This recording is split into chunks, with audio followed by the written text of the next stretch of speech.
I do want to update you because you saw that massive wave that took over that wedding in Hawaii. Well, let me show you what we can expect here. So that was a south swell. We're getting the same kind of thing. So a south-southwest swell is peaking today and tomorrow for us. So a lot of what you saw in Hawaii, we're going to see here, not as massive. I don't think it's going to take over any homes, but we are looking at 5 to 7 footers, possibly 8, even 9 footers, especially today as this all peaks. So OB south, wind and sea. A lot of these southwest facing beaches, that's where those waves are massive as it hits the shoreline. Rip current risk is high, so it will be dangerous to go out there. So I want to explain why. There was initially a storm that formed way south Antarctica, and that started churning things up, bringing us that south swell, and that was about 2 weeks ago. Now we're also watching this. It's a tropical storm right here. Estelle is the name, and Estelle is moving away from Mexico. It's going to go in this west-northwest direction, but as it kind of lifts up, you'll see that's where we're going to start to get more and more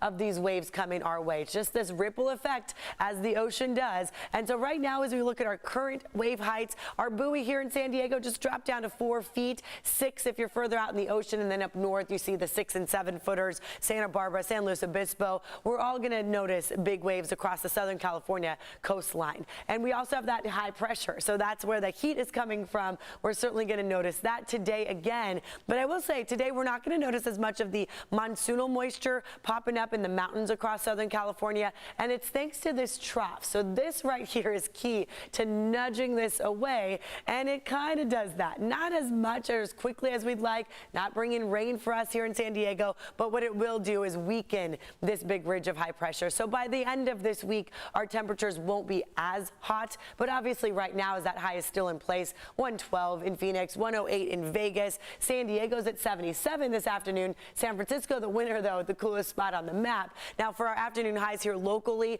inland valleys, again, upper 80s, low 90s. So similar temperatures to yesterday, but it might feel a little better because it just won't be as sticky. 89 in Julian, 112 in Borrego Springs.